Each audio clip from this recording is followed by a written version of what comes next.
नमस्कार दोस्तों, स्वागत है आप सभी का हमारे इस यूट्यूब चैनल में। और इस वीडियो के माध्यम से एसएससी सीएचएसएल 10+2 जिसे कहते हैं 2021 का क्वेश्चन पेपर डिस्कस किया जा रहा है। ये जो हमारा पेपर हुआ था वो 24 मई 2022 को हुआ था। उसका जो मॉर्निंग का शिफ्ट है यानी फर्स्ट शिफ्ट है, और जो सेट नंबर इसको बनाया हमने वो सेट नंबर 1 है। तो चलिए शुरू करते हैं आज का हमारा ये वीडियो। जो पहला क्वेश्चन हमारे पास इंग्लिश सेक्शन का है वो इस तरह से दिया गया है। Select the sentence which has no spelling error, जिसमें स्पेलिंग एरर नहीं है। तो चेक करते हैं। पहले में दिया गया है आई वॉज, सही है। लिकिंग भी सही लिखा गया है, LICKING होता है। लिप्स भी आपका सही है। डिलीशियस देखिए क्या है, डिलीशियस आपका इनकरेक्ट है क्योंकि डिलीशियस की स्पेलिंग होती है DELICIOUS होती है, तो ये आपका इनकरेक्ट है। सेकंड में चेक करते हैं। देयर वॉज डिलीशियस यहाँ पर लिखा गया है, फिर से अगेन यहाँ पर स्पेलिंग इनकरेक्ट है। थर्ड में चेक करते हैं तो माई मदर प्रिपेयर्स, प्रिपेयर भी सही लिखा गया है। डिलीशियस यहाँ करेक्ट लिखा गया है, तो ये आपका करेक्ट है। थर्ड में चेक कर लेते हैं फिर भी। Granny said that red apples are very delicious, ये इनकरेक्ट है। करेक्ट ऑप्शन क्या हो जाएगा आपका? थर्ड हो जाएगा। क्वेश्चन नंबर 2 पे आते हैं। तो 2 पे भी दिया गया हमें select the incorrectly spelt word. Incorrectly spelt word ढूंढना है। पहला है नुक्शल है, दूसरा है डिकैफिनेटेड है, तीसरा है सप्लीमेंट्री, चौथा है नोटिसेबल। तो नुक्शल का मतलब क्या होता है? मैट्रिमोनियल होता है, मैरिज से रिलेटेड होता है, वेडिंग से रिलेटेड होता है। ये आपकी करेक्ट स्पेलिंग है, NUPTIAL होती है, ये करेक्ट है। इसका मतलब पता नहीं है हमें, ठीक है, तो हम बाकी एलिमिनेट करने की कोशिश करेंगे। जैसे दिया है सप्लीमेंट्री दिया गया है, सप्लीमेंट्री की स्पेलिंग करेक्ट लिखी गई है। दो तरह से होती है, यहाँ पर आई भी हो सकता है, ई भी हो सकता है, तो ये आपकी करेक्ट स्पेलिंग है। नोटिसेबल की मीनिंग भी करेक्ट है, नोटिस में एबल जोड़ा गया, ये भी आपकी करेक्ट है। तो अगर जो आपके ये तीनों करेक्ट हो गए हैं तो आपका बचा हुआ ऑप्शन गलत होगा, क्योंकि चार में से एक ना एक गलत होगा। तो ऑप्शन क्या है आपका? करेक्ट 2 है। नेक्स्ट आते हैं क्वेश्चन नंबर थर्ड पर। थर्ड पर हमें एक्टिव वॉइस ढूंढनी है, ठीक है, एक्टिव वॉइस बतानी है। जो स्टेटमेंट दिया गया वो दिया गया है the lock has not yet been repaired by the locksmith. ठीक है, 10 से एलिमिनेट करने की कोशिश करते हैं। ये जो पैसिव बनाया गया है वो आपका क्या है? देखिए हैज़ के साथ नॉट बीन आया, हैज़ बीन आया, इसका मतलब आपका जो एक्टिव में रहा होगा वो आपका क्या रहा होगा? एक्टिव में जो टेंस रहा होगा वो आपका प्रेजेंट परफेक्ट टेंस रहा होगा। तो प्रेजेंट परफेक्ट टेंस ढूंढना है हमें। पहले में देखते हैं the lock Smith does not, ये आपका प्रेजेंट परफेक्ट नहीं है। सेकंड में दिया गया है the lock Smith has not, यहाँ पर प्रेजेंट परफेक्ट है। थर्ड में दिया गया है the lock Smith is not, यहाँ पर भी नहीं है।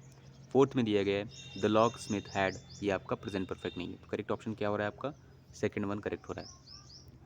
नेक्स्ट आते हैं क्वेश्चन नंबर फोर्थ में। फोर्थ में हमें बताना है, मीनिंग बतानी है इडियम की। जो इडियम है वो हमें दिया गया है अ fly on the wall.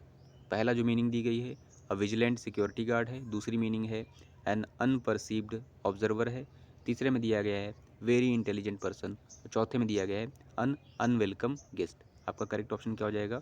अनपरसीव्ड observer. Next आते हैं स्टेटमेंट फिफ्थ में। फिफ्थ में हमें दिया गया है अंडरलाइन सेगमेंट का सब्स्टिट्यूशन ढूंढना है, ठीक है। स्टेटमेंट जो दिया गया है if we do not do nothing to curb this pollution I guarantee we will face the wall in the future. Face the wall दिया गया है, परिणाम भुगतने होगा सेंस आ रहा है यहाँ पर।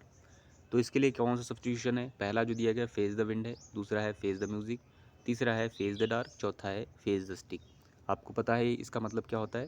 फेस द म्यूजिक होता है टू बियर द कंसिक्वेंसेस, नतीजे भुगतना या परिणाम भुगतने को कहते हैं face the music. Correct option क्या हो रहा है? फिफ्थ का 2। नेक्स्ट आते हैं क्वेश्चन नंबर 6 में हमें सिनोनिम बताना है। जो वर्ड है वो हमारे पास एम्बल है। एम्बल का मतलब होता है टू वॉक एमलेसली। पहला है बसल दिया गया, इसका मतलब हलचल होता है, ठीक है। दूसरा है स्टेयर, स्टेयर मतलब टू लुक अटेंटिवली, टकटकी लगा कर देखना, गेज करना होता है। वंडरर मतलब वॉक हियर एंड देयर हो जाएगा। तो करेक्ट ऑप्शन आपका क्या हो जाएगा? वंडरर एम्बल का हो जाएगा, ठीक है। ट्रॉट भी एक वर्ड दिया गया है।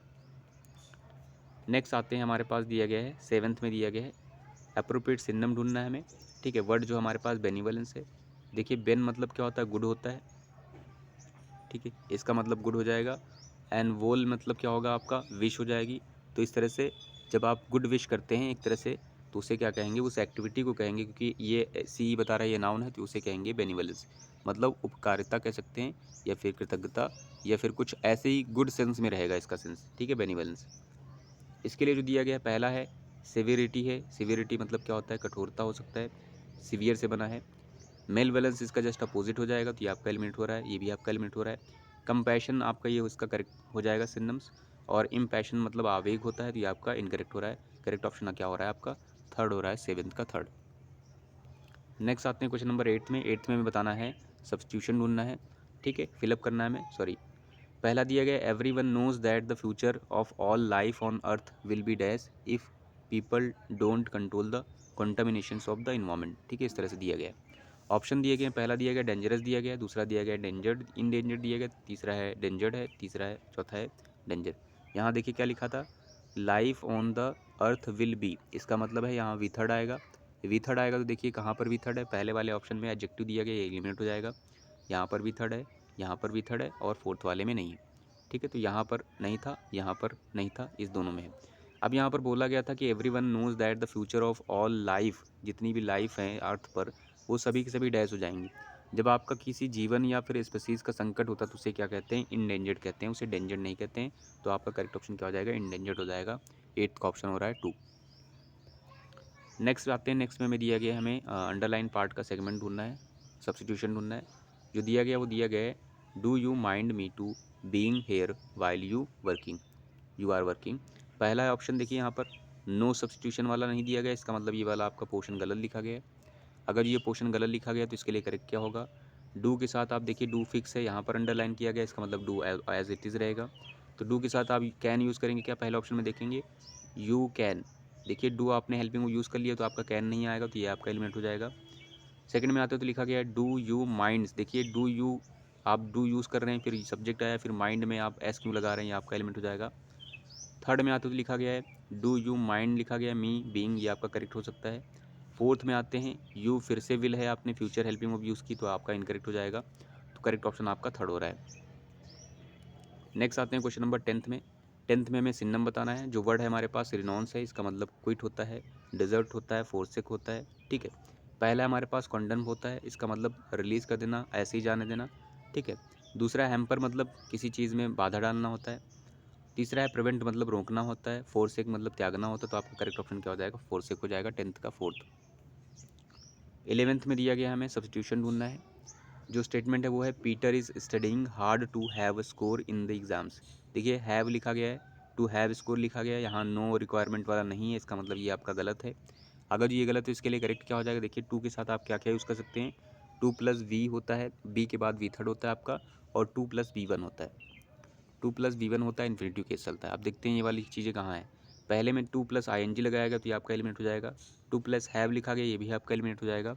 टू स्कोर यहाँ पर वी वन हो सकता है, स्कोर्स नहीं होगा, आपका ऐसे नहीं लगेगा, सिर्फ वी वन लगता है, ठीक है। तो करेक्ट ऑप्शन क्या हो जाएगा, टू स्कोर। आप रख के देख लीजिए, रख के भी आपका मीनिंग आ जाएगा, Peter is studying hard to score in the exams.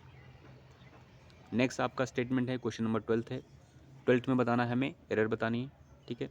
जो दिया गया है वो स्टेटमेंट है each member of the team receive a memorabilia after the match is over, ठीक है। ईच आपका क्या है, ईच कह सकते हैं एक तरह से डेमोन्स्ट्रेटिव, सॉरी डेमोन्स्ट्रेटिव नहीं, डिस्ट्रीब्यूटिव कह सकते हैं। आपका क्या है, एडजेक्टिव है यहाँ पर, क्योंकि मेंबर आपके पास नाउन है, ठीक है। ऑफ आपके पास प्रीपोजिशन, द आपके पास डेफिनेट आर्टिकल है, टीम आपके पास नाउन है। कौन सा नाउन है, तो कलेक्टिव नाउन है। रिसीव आपके पास वर्ब है, आपके पास इंडेफिनेट आर्टिकल है। मेमोरेबिलिया ये आपके पास क्या है, एडजेक्टिव, इसका मतलब यादगार होता है, ये आपकी करेक्ट स्पेलिंग है।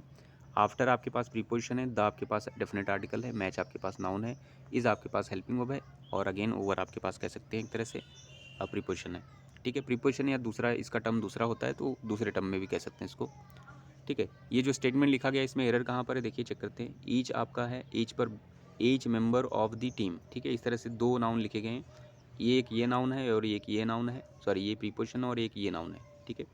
अब दोनों में से देखिए, जब दोनों नाउन आपके डिफरेंट होते हैं, बीच में प्रीपोजिशन होता है, तो फर्स्ट नाउन के अकॉर्डिंग आप लगाएंगे हेल्पिंग वर्ब, ठीक है। ये आपका फर्स्ट नाउन क्या है, मेंबर है, सिंगुलर है, तो ईच मेंबर, और ईच भी डिनोट कर रहा है कि यहाँ सिंगुलरिटी रहेगी, तो सिंगुलर है ये। तो जब सिंगुलर हमारा नाउन होता है तो वर्ब कैसी होनी चाहिए, सिंगुलर होनी चाहिए। अगर ये आपका नाउन सिंगुलर था तो देखिए यहाँ पर रिसीव जो लिखा गया था, आप प्लूरल बना के बैठे हैं, ये आपका प्लूरल नहीं होगा, यहाँ पर सिंगुलर होना चाहिए, यहाँ पर रिसीव्स होना चाहिए था। तो आपका करेक्ट ऑप्शन क्या हो जाएगा, थर्ड हो जाएगा, 12th का थर्ड। 12th में दिया, सॉरी 13th में दिया गया हमें फिलअप बताना है। Besides being dash multi faceted artist he was dash poet novelist and a painter. यहाँ पर देखिए इसको फिलअप करना है, यहाँ पर ए और एन फिल करना है। देखिए स्टार्टिंग करते हैं, मल्टी जैसे माँ पढ़ेंगे तो आपका क्या होता है, ये आपका स्वर या तो होगा या तो व्यंजन होगा। तो ये जो है इसका फर्स्ट लेटर जो है वो आपका क्या है, व्यंजन है। माँ आपका क्या है, व्यंजन है। अगर जो व्यंजन का साउंड होता है तो वहाँ पर आप आर्टिकल आ यूज़ करते हैं। तो आपका पहले वाले में आपका डिसाइड हो गया, मल्टी फेसेड में माँ आ रहा है तो आप ए यूज़ करेंगे। सेकंड में आते हैं, पोएट लिखा गया है, पोएट में पहला लेटर को आप पा पढ़ेंगे, पा भी आपका क्या है, व्यंजन है, तो इससे पहले भी आपका आर्टिकल आएगा, ए आएगा, तो करेक्ट ऑप्शन आपका थर्ड हो जाएगा। नेक्स्ट आते हैं क्वेश्चन नंबर 14 में। 14 में हमें इनकरेक्टली स्पेल्ड वर्ड ढूंढना है। जाइलोफोन दिया गया है, ओलिगोपोली दिया गया है, और रोबस्ट दिया गया है, जेनिथ दिया गया है। जाइलोफोन आपका करेक्ट है, ओलिगोपोली भी आपका करेक्ट है, रोबस्ट में इनकरेक्ट है, डबल बी नहीं होता, सिंगल बी होता है, जेनिथ आपका पराकाष्ठा, ये भी आपका करेक्ट लिखा गया है। ठीक है, नेक्स्ट आते हैं क्वेश्चन नंबर 15 में हमें एरर डिटेक्ट करनी है। जो स्टेटमेंट है वो दिया गया है, even though we are quite different from each other in our food preferences we both loves South Indian delicacies. Even though आपके पास क्या कह सकते हैं, एक तरह से कह सकते हैं हमारे पास जो है इवन दो कंजंक्शन आया है एक तरह से। ठीक है, फिर हमारे पास है वी, है वी हमारे पास सब्जेक्ट है, सब्जेक्ट के अकॉर्डिंग आर प्लूरल लिखा गया, सही है। क्वाइट आपके पास क्या है, एडवर्ब कह सकते हैं, डिफरेंट आपके पास है, ठीक है, डिफरेंट आप नाउन भी कह सकते हैं। फ्रॉम प्रीपोजिशन है, ईच अदर आपके पास देखिए आपके पास आया है, ईच अदर किसके लिए, दो के लिए होता है। देखिए वी आपके साथ था, वी के अकॉर्डिंग ईच अदर है, ये भी आपका करेक्ट है। इन आपके पास प्रीपोजिशन, आर आपके पास पॉजेसिव एडजेक्टिव है, फूड आपके पास नाउन है। प्रेफरेंसेस है आपका जो है क्या कह सकते हैं, इन आवर फूड प्रेफरेंसेस आपका जो है एक तरह से नाउन कह सकते हैं। ठीक है, वी बोथ, वी हमारे पास क्या है, अगेन जो है देखिए सब्जेक्ट आया है, बोथ आपके पास आया है। ठीक है, बोथ आपका एडवर्ब है यहाँ पर। ठीक है, लव्स हमारे पास क्या है, वर्ब है, और साउथ इंडियन डेलिकेसीज ये आपका क्या है, नाउन है। ठीक है, अब देखिए आपका एरर मिल गई होगी अगर जो आपने यहाँ पर रीड किया है यहाँ पर। ठीक है, यहाँ पर आपका करेक्शन था, यहाँ पर भी करेक्ट है, वी के साथ आर भी सही है। ठीक है, ईच अदर भी आपका यूज होता है, इन आपका सही था, फूड प्रेफरेंसेस भी सही था, यहाँ पर आपका एरर है वी। वी आपका प्लूरल सब्जेक्ट है, अगर जो प्लूरल सब्जेक्ट होता है तो वर्ब आपकी प्लूरल होनी चाहिए। यहाँ पर देखिए क्या लिखा गया, लव्स लिखा गया, ये सिंगुलर बनाया गया, तो आपका एरर कहाँ पर थी, लव्स में थी, यानी यहाँ पर लव होना चाहिए था। अब आते हैं स्टेटमेंट 16 में। 16 में क्या दिया गया है, हमें इनकरेक्टली स्पेल्ड वर्ड ढूंढना है। जो स्टेटमेंट दिया गया, नोजी, वेनिसन, यर्न और रूमिनेट। ठीक है, नोजी दिया गया है, इसका मतलब क्या होता है, आपने अगर जो मूवी देखी होगी बोल बच्चन तो उसमें ये वर्ड यूज़ किया जाता है, when elder get cozy children don't put their nosy, तो यहाँ पर ये वर्ड यूज़ किया गया था वहाँ पर डायलॉग में, तो ये आपका करेक्ट स्पेलिंग लिखा गया है। वैसे कहीं के ऊपर ये स्पेलिंग NOZY भी होती है, बट ये भी आपकी करेक्ट है। वेनिसन आपका स्पेलिंग गलत लिखा गया है, वेनिसन का मतलब VENI सिंगल एस से होता है, और इसका मतलब क्या होता है, वेनिसन, वेनिसन का मतलब होता है मांस होता है, और मांस जो होता है वो आपका हिरन का होता है। ठीक है, यर्न आपका तो फील बैड होता है, टू फील सैड होता है, ये भी आपका करेक्ट लिखा गया है। ठीक है, रूमिनेट मतलब थिंक होता है, तो ये भी आपका करेक्ट है, तो करेक्ट जो इनकरेक्ट था वो आपका वेनिसन था। नेक्स्ट आते हैं 17 में। 17 में हमें दिया गया है पैरा जम्बल्ड सेंटेंसेस दिए गए हैं, इनको अरेंज करना है, रीड कर लेते हैं। पहले में दिया गया, because the educational institutions teaching staff is actively involve. B में दिया गया है, कैरिकुलर और academic activities refer to activities that cover the specified courses of studies. C में दिया गया, these exercises are an essentials components of the overall educational curriculum. D में दिया गया है, in layman's term curriculum activities are activities that take place with the classroom. इस तरह से आपने अगर जो रीड किया तो आपको पता चल गया होगा पोर्शन कौन सा आएगा। देखिए ऐसा पोर्शन नहीं रहेगा जो लिंक ना करे, इंट्रो वाले में कुछ ऐसा होना चाहिए जो पूरा लिंक कर जाए। क्या आपकी स्टार्टिंग ए से होती है, कहीं नहीं दिया गया, सी से स्टार्ट होगा, सी से में भी हो सकता है, these exercise are an essentials component of the overall educational curriculum. ठीक है, दीज एक्सरसाइज बताया गया, बट इससे पहले आपका दीज एक्सरसाइजेज से पहले आपका इंट्रो होना चाहिए था, ये आपका हो नहीं रहा है। अगर जो आप डी में जाएंगे तो भी आपको पता चल जाएगा, ये आपका होगा नहीं। इन लेमन्स टर्म दिया गया है, सेकंड वाले में दिया गया, डी में रखेंगे तो आप देखिए इन लेमन्स टर्म्स कैरिकुलम एक्टिविटीज़ को डिफाइन किया गया है। ठीक है, ये आपका बी, फिर इसके बाद बी रखा गया है, बी में था कैरिकुलर एक्टिविटीज़। देखिए पहले आपका बी आएगा, उसके बाद समथिंग ये आएगा ना, क्योंकि यहाँ पर बोला गया कैरिकुलर और academic activities refer to activities that cover the specified courses of studies. फिर इन लेमन्स टर्म्स आएगा कैरिकुलर एक्टिविटीज़, मतलब क्या होता है, इसका मतलब इससे आपको ये पता चल गया, बी आएगा उसके बाद आपका डी आएगा। तो बी डी से आप एलिमेंट कर लीजिए। बी डी आपको किधर दिख रहा है, यहाँ पर नहीं दिख रहा है, यहाँ पर दिख रहा है, ये हो सकता है, यहाँ पर नहीं दिख रहा है, यहाँ पर भी नहीं दिख रहा है, तो आप इसको करेक्ट कर सकते हैं, या आप सारा चेक कर सकते हैं तो भी आप एलिमेंट कर सकते हैं, तो भी आपका आंसर क्या आएगा, ऑप्शन 2 आएगा। नेक्स्ट आते हैं क्वेश्चन 18 में। 18 में हमें बताना है, फिलअप बताना है। जो स्टेटमेंट दिया गया है, द डैश ये 1 है आपका, the dash crowd gave there newly elected leader a magnificent welcome. देखिए मैग्निफिसेंट वेलकम दिया है, न्यूली इलेक्टेड है, इसका मतलब पीपल हैप्पी रहेंगे क्योंकि तभी तो उनको इलेक्ट किया है ना। पहला है नोइजी, नोइजी मतलब बहुत शोरगुल वाला, तो ये आपका क्राउड, ठीक है। दूसरा है जुबिलेंट क्राउड है, तीसरा है ट्रबलसम क्राउड है, चौथा है मेलनकली क्राउड है। तो देखिए नोइजी मतलब बहुत शोरगुल करती हुई जो है भीड़ है, या फिर आपकी जुबिलेंट है, जुबिलेंट मतलब बहुत ही खुश, ठीक है। एलिटेड हो जाएगा, एलिटेड हो जाएगा, एक्साल्टेड हो जाएगा। तो आपका करेक्ट ऑप्शन क्या हो जाएगा यहाँ पर, आपका करेक्ट ऑप्शन हो जाएगा करेक्ट आपका जुबिलेंट हो जाएगा। क्यों हो जाएगा, क्योंकि उन्होंने इलेक्ट किया है, नया नया है तो बहुत जोश होगा, खुश होंगे। ट्रबलसम मतलब मुसीबत भरा हो जाएगा, ये आपका इनकरेक्ट हो जाएगा। मेलनकली मतलब बहुत उदास, नीरस, सैड होता है, जबकि यहाँ से स्टेटमेंट से आपका बन नहीं रहा है, क्योंकि नया नया इलेक्ट हुआ है तो भीड़ भी नहीं होती अगर जो उदास होता तो ये आपका ऑप्शन क्या हो रहा है, जुबिलेंट हो रहा है। नेक्स्ट आते हैं 19 में। 19 में हमें बताना है, सिनम बताना है वर्ड का। जो वर्ड हमारे पास है वो ये वाला वर्ड था, ठीक है। एक्चुअल में ये था, ये आपका क्या था, हाईलाइटेड वर्ड था, और इसका मतलब बताना था। The equivocal nature of his comments was criticise by the official. तो इक्विवोकल का क्या मतलब है, पहला है सर्टेन है, दूसरा एम्बिगुअस है, तीसरा है मैनेजेबल है, तीसरा है विशियस, ठीक है। इक्विवोकल का मतलब दो अर्थक होता है, द्विअर्थक जिसके दो अर्थ हों, ठीक है, या फिर द्विअर्थक का एक सेंस हो जाएगा, अस्पष्ट हो जाएगा, या फिर अनिश्चित हो जाएगा। तो आपका सर्टेन तो होगा नहीं सिंदम। एम्बिगुअस आपका द्विअर्थक होता है, ये आपका करेक्ट हो जाएगा। मैनेजेबल भी नहीं होगा। विशेष मतलब शातिर वगैरह दोषी होता, तो ये आपका एलिमेंट हो रहा है, करेक्ट ऑप्शन आपका सेकंड हो रहा है। अब आते हैं क्वेश्चन नंबर 20 में। 20 में हमें मीनिंग बतानी है इडियम की।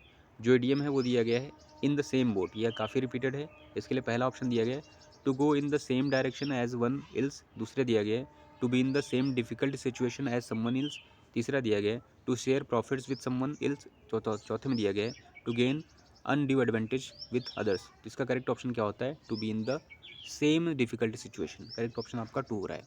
अब हमें पता है क्या होता है, पैसेज होता है, उसका आंसर निकालना रहेगा। तो हम क्या करते हैं, पहले पैसेज अपना रीड कर लेते हैं, उसके बाद देखते हैं। पैसेज रीड करते हैं तो हमें दिया गया है, पैसेज रीड करते हैं, यहाँ से रीड कर लेते हैं। दिया गया है human beings have 3 basic needs, ठीक है, food, shelter and dash. All of these requirements can be made satisfactorily only if an individual has money, and for earning this money the individual must be employed, that is have a or an dash professions, dash there are a lot of people throughout the globe who have been unable to obtain a job, as a direct dash they have a or an amount of income, and unemployment is the term used to describe these conditions of joblessness. इस तरह से statement दिया गया, आपको पता चल गया होगा थीम क्या है, ठीक है। यहाँ पर जो एक लाइन भी बोली गई वो भी आपने खूब सुनी है।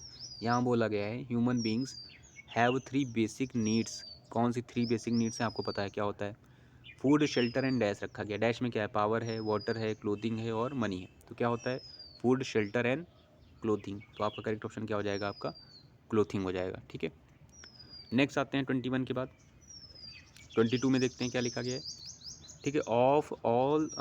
All of these requirements can be met satisfactorily only if an individual has money, and for earning this money he the individual must be employed, that is have or have a dash profession. कैसा profession होना चाहिए, suitable होना चाहिए, authoritative होना चाहिए, decent होना चाहिए, temporary होना चाहिए, ठीक है।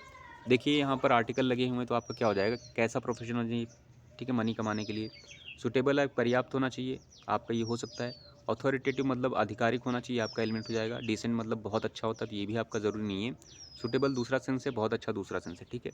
टेम्पररी मतलब भी आपका काम नहीं चलेगा, तो आपका करेक्ट ऑप्शन क्या हो जाएगा, सुटेबल हो जाएगा। नेक्स्ट आते हैं क्वेश्चन नंबर 23 में। 23 में दिया गया है have a suitable profession dash there are a lot of people throughout the globe who have been unable to obtain a job. देखिए यहाँ पर बोला गया है, नेगेटिविटी शो की जा रही है, बहुत सारे लोग हैं जिनके पास जॉब नहीं है। तो आप ये कैसा स्टेटमेंट बोलेंगे, स्टार्टिंग कैसे करेंगे, राइटफुली, न्यायोचित रूप से बहुत सारे ऐसे लोग हैं जिनके पास जॉब नहीं है, या फिर रेग्रेसिवली, ठीक है। रेग्रेसिवली का मतलब डाउनवर्ड होता है, मतलब प्रोग्रेस की जगह नीचे आना होता है, या फिर उल्टी चाल चलना, ये भी आपका एलिमेंट हो जाएगा, ठीक है। वैसे पहले देख लेते हैं ऑप्शन क्या है। रेप्रेसिवली मतलब दमनकारी रूप से है, और तीसरा चौथा दिया गया, सॉरी, रेगरेटेबली इसका मतलब खेद रूप से, ठीक है। तो खेद रूप से यहाँ पे देखिए आगे जो आप रखेंगे रेगरेटेबली, ठीक है, काफ़ी रेगरेट वाली बात है। There are lot of people throughout the globe who have been unable to obtain a good job, ये आपका करेक्ट हो जाएगा, इसको रखेंगे। राइटफुली न्यायोचित हो जाएगा, ये आपका एलिमिनेट हो जाएगा, और इसका कोई सेंस नहीं हो रहा है तो ये आपका होगा नहीं, तो आपका करेक्ट ऑप्शन फोर्थ हो जाएगा। नेक्स्ट आते हैं 24th नंबर पे दिया गया है। 24th में दिया गया है as a direct dash they have or have dash amount of income, जिसका परिणाम क्या होता है आगे बोला गया है। As a direct dash, as a direct attack, as a direct consequence, as a direct sequence, as a direct confrontation. तो अटैक तो होगा नहीं आपका, कंसिक्वेंस परिणाम होगा, रिजल्ट होगा, तो ये आपका हो सकता है, ठीक है। सीक्वेंस आपका नहीं होगा, कॉन्फ्रंटेशन मुकाबला हो, तो ये भी नहीं होगा, तो आपका करेक्ट हो जाएगा 2 हो जाएगा 24th का कंसिक्वेंसेस। फिर आते हैं 24th के बाद हमारे पास जो लास्ट है वो क्या है 25th में है, ठीक है। They have a dash amount of income, क्योंकि उनके पास जॉब नहीं है, जिसका परिणाम होता है उनके पास क्या होता है, डैश अमाउंट ऑफ इनकम होता है। पहला एवरेज अमाउंट ऑफ इनकम होता है, जॉब नहीं है तो। प्लेंटीफुल अमाउंट ऑफ इनकम होता है, मीगर इनकम होता है, माइनर इनकम होता है। तो एवरेज तो इनकम होगा नहीं, प्लेंटीफुल बहुत इनकम होगा, ये भी आपका लिमिट हो जाएगा, जॉब नहीं है तो। मीगर आपका बहुत थोड़ा है, अल्प होता है, स्कैंटी होगा, तो ये आपका करेक्ट हो जाएगा। माइनर मतलब एज से रिलेटेड है, ये आपका नहीं होगा। तो इस तरह से क्वेश्चन नंबर का 25th का आंसर क्या हो जाएगा हमारा, मीगर थर्ड हो जाएगा। सो आई होप आप आज की वीडियो में आपने कुछ ना कुछ ज़रूर सीखा होगा। So thanks for watching this video.